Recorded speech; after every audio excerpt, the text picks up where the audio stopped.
Now at St Owen's Well in Snugburn, Asdee West, Pat Moore felt holy wells were special places. On this programme, I know a number of years ago, he brought me on a tour of holy wells in North Kerry, many of them restored for the millennium. Some stonework and railings around this well and a grotto for the statue of Our Lady were put in place by Asdee Foss workers in 2000. A second statue, a wonderful piece of St John the Baptist baptising Christ, brought by locals from a pilgrimage to the Holy Land. The Holy Well was originally known as Tober Rua O Owen, St Ruin's Well, which was mentioned in the Ordnance Survey map as far back as 1897. From Snugburn, close to St Owen's Well, Tom Breen, might Owen and Ruin have got mixed up? I think so. It's only in the survey maps. You'd usually hear the Tober-Ruan, you know. But no one around here mentions the word Tober-Ruan and just call it the Blessed Well, St Owen's Blessed Well. St Owen's, they don't even call it the Holy Well long ago. It was always the Blessed Well. Blessed Well. Not the Holy Well. Are your own association with it? What do you associate with it? Well, I wouldn't born down here now, but I'm here with nearly 40 years now. That's long enough now. So, but just a pilgrimage, especially the Saturday before May Eve. That was the big day. The big day, like, you know. And how many would you expect to come on a day like that? Well, it has dwindled now an awful lot over the years, you know. There aren't many come now. There might be less than 20 coming out, tell you the truth. My gosh. But long ago in the olden times, and before I came down here as well, I remember my father from the hill up Ballinoney, where I was born, and the people used to come in their asses and cars and they cut through the fields, you know, all shortcuts and all that. Did they do more than pray? Was there kind of celebration afterwards? No. Was there not? No, they prayed around the well, just prayed around the well, that's all. Made the rounds there? Made the rounds, yeah. Let's do three rosaries, and they'd walk around 9 times, slow, take a rest, walk again, and the clockwise direction always, you know. And there were lovely waters, a beautiful, clear it is. well. I twice now, I did it before, measured the flow of water out of it, and I forgot about it. But when I heard they were coming, I came on down again, and it's coming out a pipe, overflow there, and it was exactly 1 litre per second. So I brought down a 10 litre bucket, and every 10 seconds I had empty the bucket, and it's a steady flow all the time. North Kerry was part of the diocese of Scattery, which also included part of South Clare and part of West Limerick, centred on the island of Scattery in the Shannon Estuary until the Synod of Rathbrazel in 1111. Member of the newly formed Asdee Development Association, Lorraine McKelligan, there are holy wells and place names around North Kerry dedicated to St Senan, who set up a strict and austere monastery on Scattery. He had no love of women. He didn't know. It's so appropriate that a woman is telling the story. Exactly. Rumour has it that his relation, St Canar, went to seek, I suppose, last rites and burial ground over in the monastery at Scattery Island, and he refused her entry onto the island, so no women were allowed to live there or even land there. So I have a poem here by Thomas Moore. I think it kind of tells the story. Was there a corollary to that though?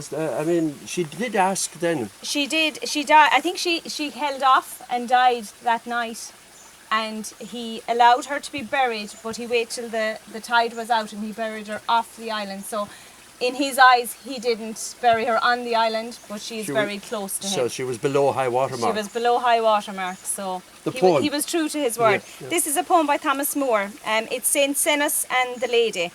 O haste and leave this sacred isle, unholy bark, ere morning smile. For on thy deck, though dark it be, a female form I see. And I have sworn this sainted sod shall ne'er be woman's foot by trod. And this the lady's reply. O Father, send not hence my bark through wintry winds and billows dark. I come with humble heart to share thy morn and evening prayer, nor mind the feet, O holy saint, the brightness of thy sod to taint. The lady's prayer Senesus burned, the winds blew fresh, the bark returned, but legend hint that had the maid till morning's light delayed, and given the saint one rosy smile, she ne'er had left his lonely isle. Fantastic. That tells the story. It does, very effective there. I should have waited for you. Native of Bale, who has lived in Germany for many years, where he runs a museum of antique TV and radio equipment outside Frankfurt.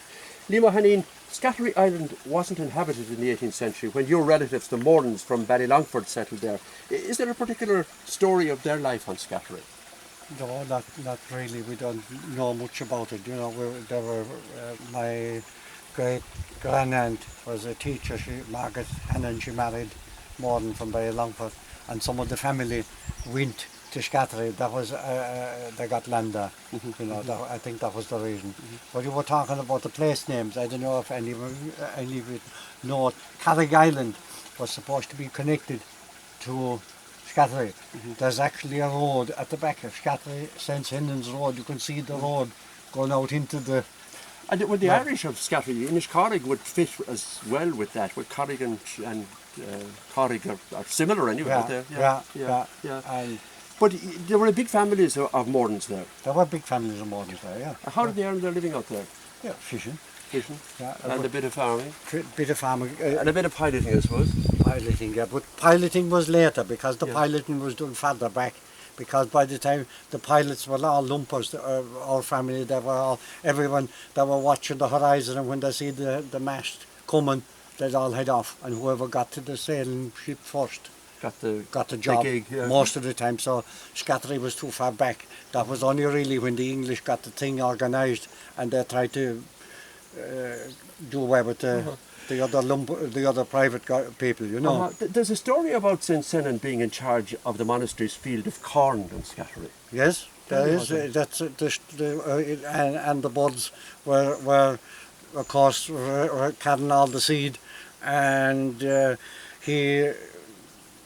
best way he could manage it, he got all the buds into a house. Oh, yes. A kind of St. Francis type thing, or yes, until the corn started to go. We had a lot of stories like that from my grandfather, you know. And you also had stories about plants being used to cure different ailments. Yes. Tell me about those. What ones did you particularly know about? Plantain.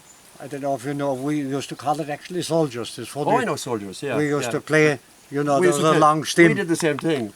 Who could knock the head off first? Yes, and if you chew the leaves, you can actually eat it. You could make bread out of the heads of them. Oh, could you? And did you ever try it? No, I didn't try the bread, mind you, but I've tried. You can eat it. It's a little bit bitter. It would be nice in a salad, but if you chewed it and put it on a cut, it's good. You know. That'd be one of them. Yarrow is another one. I don't know if you know yarrow. I know yarrow, yeah, the white flour or creamy flour. It's as well very good for open wounds. Yarrow, I think the Latin name of yarrow is Achilles something, and they said that Achilles used it it was a bit like Cuchulainn, that when the other crowd that were wounded, he had them to recover to carry on the fight. So the enemies as well as his own crowd, like? Yes, so he treated them with yarrow, they said, and that's where it got the name. At low tide, a few broken wooden ribs of the ship, did you say it was Thetis? Thetis, yeah. Thetis, can be seen just off the car park in Bale. It's a shipwreck story with a twist.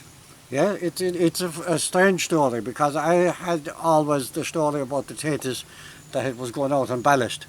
And you'll see the ballast near it. There's stones beside it that didn't belong there.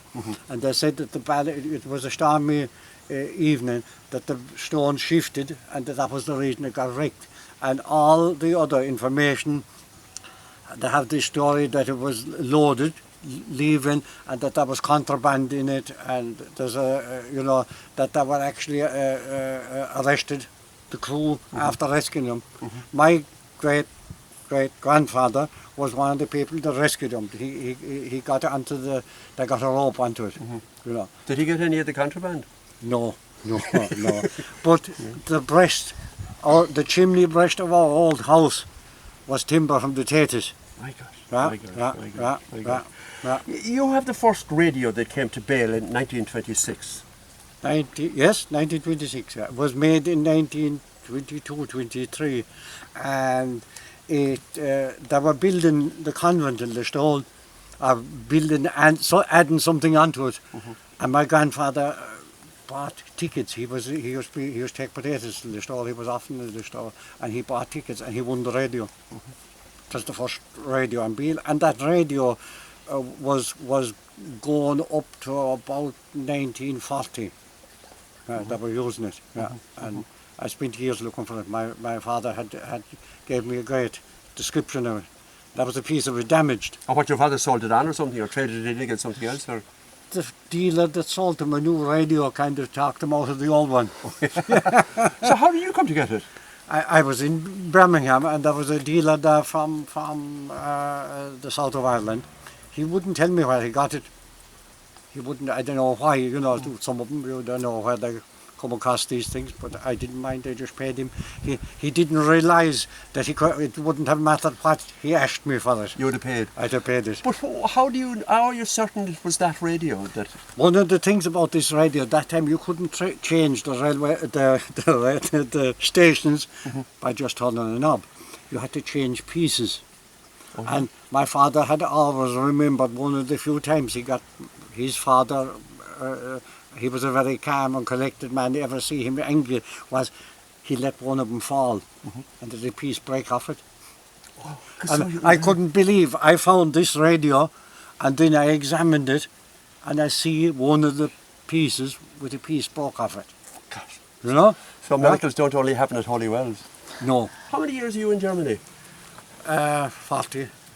And you still haven't lost the North Kerry accent? I don't speak any English there.